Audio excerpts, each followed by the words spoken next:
est, Coco? Oui, Coco? Alors, Paul et moi, nous en étions arrivés au moment où Philippe d'Herblay se dispose à quitter la chambre nuptiale.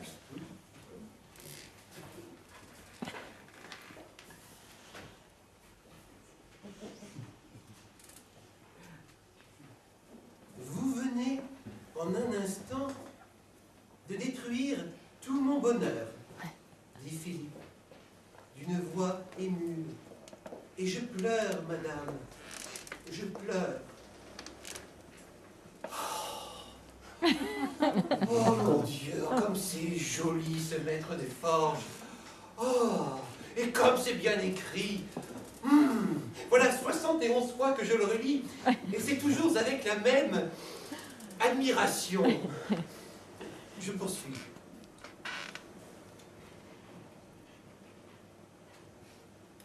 Mais c'est assez de faiblesse, continua d'Herblay, qui se leva et essuya du revers de la main une larme restée au bord de sa paupière.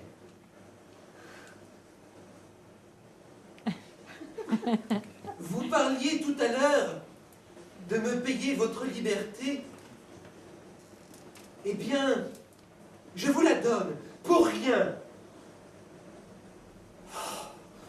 Oh, oh, mais alors, moi, ce qui me plaît là-dedans, tu vois, c'est que c'est bien écrit. C'est vrai, c'est bien écrit. Oh, le style, tu vois. Il n'y a que ça de vrai, le style.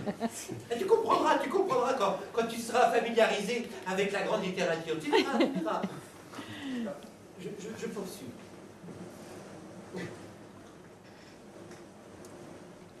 Voici.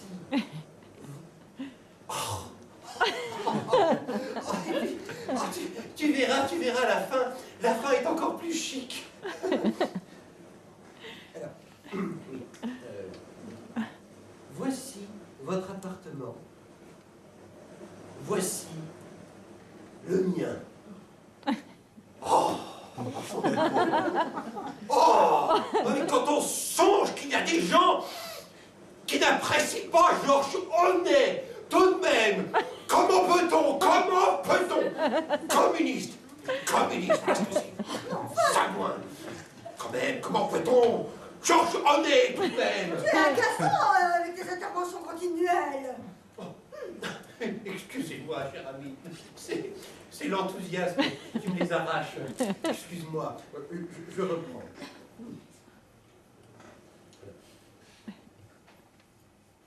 Le châtiment était terrible, mais non disproportionné avec la faute. La jeune femme est des pieds. La jeune femme pue des pieds. La jeune femme pue. Oh oui, excusez-moi, cher ami, j'ai passé une page. Excusez-moi. Alors.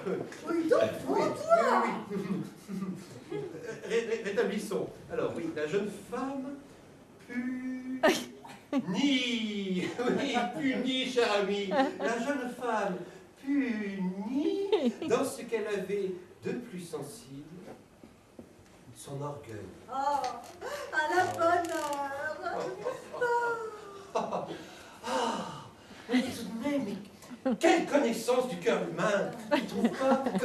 Comme cette Claire de Beaulieu éprouve bien ce que nous éprouverions à sa place. Et puis quelle noblesse dans l'expression, c'est incroyable! Oui, non mais... Quand je vois, on nous rabat les oreilles sans cesse avec les symbolistes, non mais, les symbolistes, mais tu veux que je te dise, Coco? Tu veux? Ils me foutent des vents, moi, les symbolistes! Les symbolistes, même communistes, oui, communistes! Excusez-moi.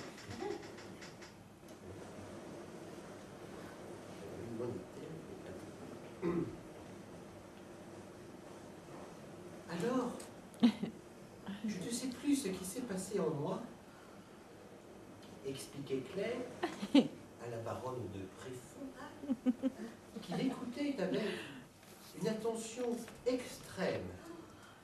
Je me sentis envahi de censure. Quoi? Envahi de censure? Qu'est-ce que c'est? Envahi de censure? Ah bah oui, excusez-moi, cher ami, j'ai encore passé une page. Excusez-moi, Oui, tonton, toi! Oui. Je me sentis envahi de sentiments, cher ami. De sentiments. Je me sentis envahi de sentiments contraires à ceux qui m'avaient agité jusqu'alors. Oh, la bonne heure! Oui, alors fais bien attention, chérie. Nous arrivons là au point culminant du récit, et tu vas voir que le psychologue se révèle magistralement dans le charmeur. Écoute ça, écoute ça. Alors, ainsi parla le maître de forge, et, se retournant, il fit voir à mademoiselle de Beaulieu quelque chose d'énorme dont la fière jeune fille resta étonnée et troublée. Quoi? Enfin, qu'est-ce qu'il lui fit voir? Enfin, c'est dégoûtant, cette histoire-là! Excusez-moi, excusez-moi encore, cher ami, j'ai encore passé une page. Je suis désolé. Il fit voir à mademoiselle de Beaulieu plus de dédain hautain que de réel mépris. Ah. Ah.